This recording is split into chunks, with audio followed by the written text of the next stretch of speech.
안녕하세요, 이지수입니다. 제가 오늘 강연할 내용은 팀 켈러의 답이 되는 기독교 8장, 우리에게 필요한 건 낙관론이 아니라 더 깊은 희망이다.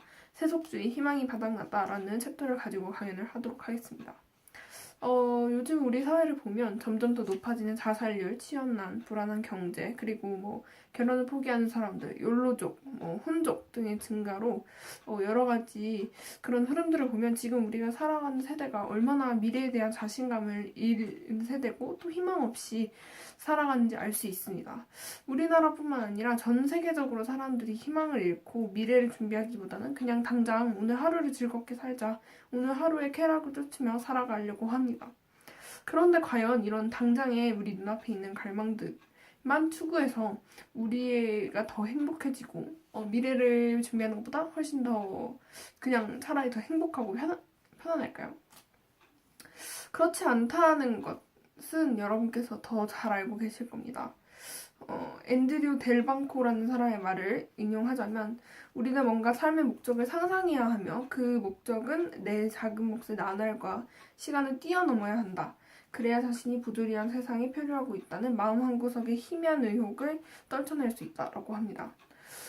이 삶의 목적, 즉 이 삶의 목적 희망을 세속주의에서는 과연 무엇이라고 말하고 있을까요? 과연 그 세속주의가 말하는 희망, 세속적 낙관론은 진정한 우리의 희망이 되어줄 수 있을까요? 이번 시간에 한번 알아보도록 하겠습니다. 세속주의적 관점에서 이 희망은 세속적 낙관론이라고 이제 말하는데 아까 말했던 그 앤드류 델방코의 미국 문화사를 이제 인용하자면 일단 첫 번째 미국은 신을 첫 번째 그 낙관론, 희망을 찾았던 거는 신입니다. 그래서 주로 기독교라서 이제 우리가 알다시피 이제 죽음의 의미라던가 아니면은 고난을 이겨낼 수 있는 힘을 이제 기독교 신 하나님에게서 찾았습니다. 그러나 이 기독교가 계몽주의 영향을 받으면서 그 영향력을 잃어갔고 그 다음으로는 이제 국가가 신격화되면서 그 새로운 희망을 줄 수 있는 그런 역할로 이제 자리 잡았습니다. 그래서 국가를 위해서 죽고 그런 것들이 이제 우리에게 희망이 되고 뭔가 애국심이 우리의 어떤 희망이 되고 이런 모습들이 있었습니다. 그러면 세 번째는 자아입니다. 요즘 이제 가장 희망을 줄 수 있다고 하는 자아를 찾는 일.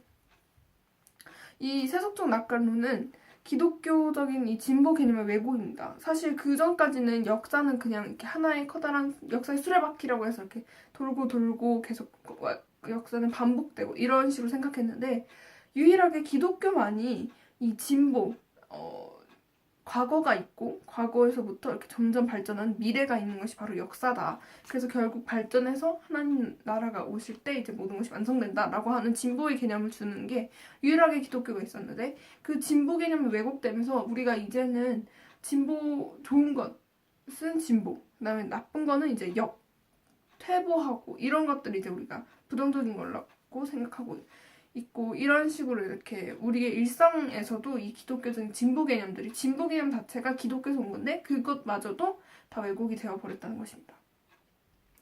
그래서 이 진보 이념은 왜곡되고 그 다음에 무너지고 있습니다. 그래서 일단은 철학적인 공격들 때문에 무너지고 있는데 우리에게 절대 도덕이 이제 없기 때문에 이것은 진보다, 이것은 퇴보다 라고 얘기할 어떤 기준이 사라져버렸습니다. 기독교가 있었을 때는 그런 게 있었는데 그 절대적 도덕, 기준, 진리 이런 게 없어졌기 때문에 더 이상은 이게 진보야 라고 얘기하면 그 진보라고 말한 거는 이건 무조건 진보, 너네는 무조건 퇴보했으니까 너네는 나빠 라고 이렇게 어떻게 보면은 상대적인 게 아니라 도덕적 가치를 두고 얘기하는 거기 때문에 말이 되지 않습니다. 그래서 진보를 이제 선언하게 되면 가치를 강요하게 되는 것이기 때문에 이제는 이게 진보야 이게 퇴보야 라고 얘기할 수가 없습니다. 그리고 일단 이 진보라는 거는 경제적으로 무한하게 계속 발전하고 팽창해 나가야 되는데 그 모습이 사라졌습니다. 그래서 지금 우리 세대가 바로 부모 세대보다 더 가난하고 못 살 것이다 라고 말하는 첫 세대가 될 것이라는 것입니다. 또 이제 너무 저축만 하고 기업들이나 이런 것을 돈을 너무 쌓아두고 그런 경제적인 문제들도 실제적으로 많습니다. 그리고 또 이 낙관론이라는 게 무너지기 시작하면서 우리에게 정신적인 재앙을 초래하게 됐습니다. 희망이 사라졌기 때문에 삶의 목적을 잃어버렸고, 그렇기 때문에 고난이나 역경에 맞설 힘을 잃어버렸습니다. 그런 고난이나 역경의 유일한 대안은 희망인데, 또 한 가지 우리에게 또 큰 역경을 주는 것, 가장 큰 이 희망에 가장 크게 도전하는 바로 이 문제는 죽음이라는 것입니다. 일단 죽음을 의미 있게 해석할 수가 없습니다. 아까 세 번째 자아가 이제 국가 다음으로 이제 우리에게 희망을 줄 거다라고 이제 사람들이 얘기를 했지만, 자아 실현은 우리에게 해결법이 되지 않습니다. 자아 실현을 한다고 죽음이 두려워지지 않는 것이 아닙니다. 시인이나 국가는 그나마 그들을 위해 죽고 그들을 위해 희생하고 함으로써 오히려 더 나아갈 수 있다는 그런 개념이 있었는데, 자아는 그런 개념을 주지 못합니다. 죽음을 의미 있게 해석할 수가 없습니다.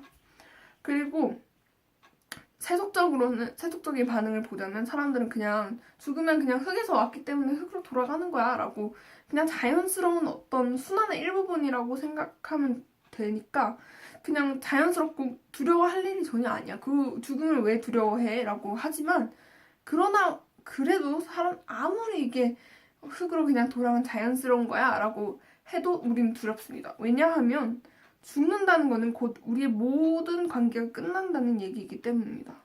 인간이 추구하는 가장 높은 목적이 사랑인데, 이 사랑의 모든 것, 사랑의 종말, 사랑의 관계의 모든 끝이 바로 죽음인 것입니다. 죽으면 더 이상 사랑할 수가 없기 때문입니다. 그리고 또 우리가 사랑하는 사람의 죽음을 보고 그 사람의 시신을 볼 때 우리의 마음에는 정말 큰 상처가 남죠. 그리고 또 한 가지 우리를 두렵게 하는 것은 바로 불확실한 사후입니다. 죽음이 끝이 아니면 어떡하지? 죽음이 끝이 아니고 그 다음에 뭔가 다른 게 있으면 어떡하지? 내가 이전까지 잘못 살아왔던 것, 내가 지금 후회하는 것들, 이것들이 죽음 이후에도 계속 나를 괴롭히면 어떡하지? 정말 지옥과 천국이 있으면 어떡하지? 이런 두려움들이 있는 것입니다. 그러나 기독교적 관점에서는 그런 두려움이 없습니다. 왜냐하면 우리에게는 예수님이라는 희망이 있기 때문입니다. 예수님은 죽음을 이기셨습니다. 이 말은 뭐냐면, 죽음이 곧 죄의 결과, 그러니까 죽음이 자연스러운 일이 아니라는 것입니다. 죽음은 죄의 결과이고, 원래는 우리가 죽음으로써 그 죄의 결과를 지고 우리가 이제 영원한 벌을 받았어야 했지만, 우리 죄에 대한. 그러나 예수님께서는 완전한 의인이시고 신이시고 또 완전한 인간이신데 우리를 위해 대신 죽으셨습니다.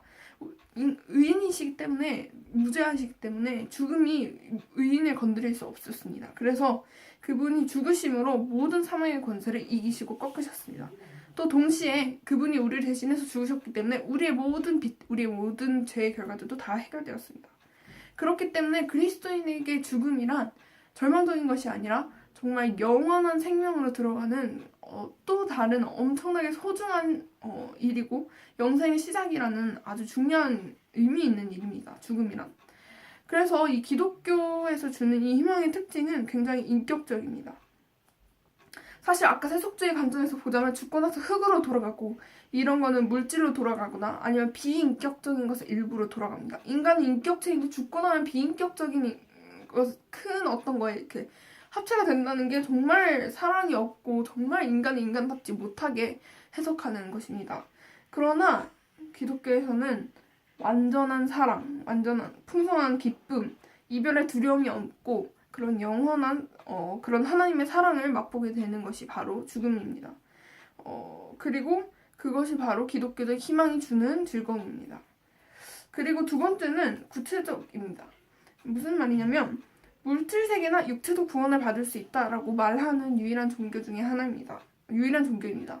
왜냐하면 성경에서나 말씀에서나 하나님은 우리를 창조하셨기 때문에 우리가 가치가 있고, 그렇기 때문에 하나님께서 창조하신 모든 것은 아름답고 하나님께서 주신 선물이기 때문에 물질 세계나 육체도 소중하고 귀하게 여기고 구원을 받았습니다. 그래서 삶이 회복됩니다. 기아, 질병, 가난, 자연오염 또는 압제, 불의 이런 것들이 다 없어집니다. 그것이 바로 기독교의 희망인 것입니다. 희망이 주는 것입니다. 그리고 경이롭습니다. 그리고 확실합니다. 왜냐하면 구원은 선물이기 때문에 우리가 어떤 율법적인 행위들을 통해서, 우리의 선행을 통해서 구원을 받는 것이 아닌 그 믿는 사람, 예수님이 나의 죄를 위해서 죽으셨다는 그 사실을 믿는 사람이 구원을 오직 은혜로 선물로 받게 됩니다. 그렇기 때문에 모든 사람은 정말 구원의 확신이 있는 죄를 죽게 됩니다. 내가 죽고 나서 이렇게 될까 어떻게 될까, 내가 믿긴 믿었는데 하나님께서 과연 나를 구원해 주실까 말까, 이런 걱정들이 없습니다. 그냥 확실하게 나는 정말 죽고 나서도 천국에 가고 영생 누리게 될 거다라는 확신을 가지고 죽을 수 있습니다. 그 확실함의 근거는 바로 예수님의 부활, 그리고 우리가 신앙생활을 하고 기도를 통해서, 말씀을 통해서 느낀 하나님의 사랑 등등, 그런 우리가 좀 확실히 구원을 받았고 정말 우리의 삶에 목적이 있고 희망이 있구나, 이거를 느낄 수 있는 방법이 너무나 많습니다. 다 이제 앞으로 계속 살펴보게 될 내용들입니다. 그래서 이제 비교를 해보자면, 세속주의적 희망은 우리에게 희망이 되어주지 못하고 오히려 우리를 더 약하게 하고, 우리의 자아 실현은 우리를 더 행복하게 해주지 못합니다. 그러나 기독교는 다릅니다. 기독교는 정말 우리에게 삶의 목적을 부여하고 희망을 주고 우리에게 동기를 주고, 기독교에서는 이 슬픔이 오히려, 슬픔은 이 기쁨을, 희망이란 기쁨을 더 깊어지게 풍성하게 하는, 고난은 그런 희망을 더욱더 의미 있게 하는 것이고, 결국 기쁨에 의해서 완전히 밀려나게 되면서 결국 이것이 진짜 우리가 누릴 수 있는 참 희망, 참 삶의 목적, 기독교에서만 줄 수 있는 희망이 정말 세속주의와는 비교할 수 없는 그런 엄청난 것임을 여러분께서 꼭 아셨으면 좋겠습니다. 감사합니다.